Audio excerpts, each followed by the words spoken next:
સુરતમાં મોટા વરાછામાં સાડીના જોબ વર્કનું કામ કરનારે હીરાના ધંધામાં થયેલા દેવું ચૂકવવા 5 થી 15% પઠાણી વ્યાજે લીધેલા 21,50,000ની સામે 23 લાખ રૂપિયા ચૂકવી દીધા હોવા છતાં 1.5 કરોડની ઉઘરાણી કરી સિક્યુરિટી પેટે પ્લોટ અને ફ્લેટ પોતાના નામે લખાવી લેનાર 3 ઈસમોની પોલીસે ધરપકડ કરી છે।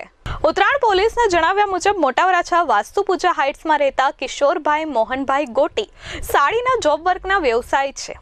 7 વર્ષ અગાઉ કિશોરભાઈ ગોટી કાપોદ્રામાં સ્નેહમુદ્રા કોમ્પ્લેક્સમાં હીરાનું કારખાનું ચલાવતા હતા। તે સમયે ધંધાર્થે નાણાંની જરૂરિયાત ઊભી થતા ફાઇનાન્સર અશોકભાઈ તેજાભાઈ ખટાણા, પિતા પુત્ર ભરતભાઈ માધાભાઈ દેસાઈ અને ગોપાલભાઈ ભરતભાઈ દેસાઈ પાસેથી જુદા જુદા વ્યાજના દરે ચેક આપી 21,50,000 રૂપિયા વ્યાજે લીધા હતા।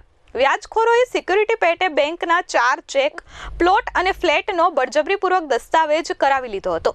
જોબ વર્કનું હાલ કામ કરતા કિશોરભાઈએ વ્યાજે લીધેલા 21,50,000ની સામે આ વ્યાજખોર ત્રિપુટીએ 23 લાખ રૂપિયા પડાવી લીધા હતા।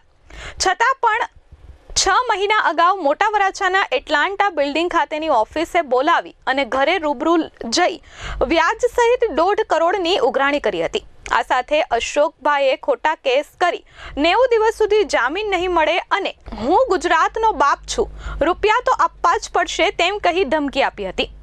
મોહનભાઈ ગોટી, હું ઉત્તરાયણ પોલીસ સ્ટેશનથી બોલું છું, રહું છું મોટા વરાછા। ભરતભાઈ વિરુદ્ધ મેં ભરતભાઈ અને અશોકભાઈ વિરુદ્ધ ફરિયાદ દાખલ કરી છે।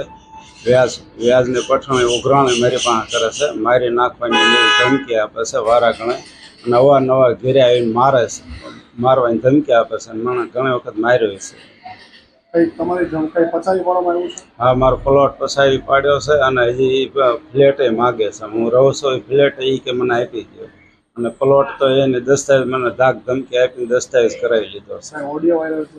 આ ઓડિયો એ બધા રેકોર્ડિંગ હતા ને એ ઓડિયો વાયરલ કર્યો છે। હવે અત્યારે તો એ 1.5 કરોડ ને બધું વ્યાજ માગે છે। મેં 23 લાખ 21 લાખ મૂળગા હતા, એના પૈસા તો મૂળગા બધા આપી દીધા છે। એ છતાંય 1.5 કરોડ ને 5 કરોડ ને માગે છે અને મારી નાખવાની ધમકી આપે છે ભરતભાઈ ને અશોકભાઈ બેનને।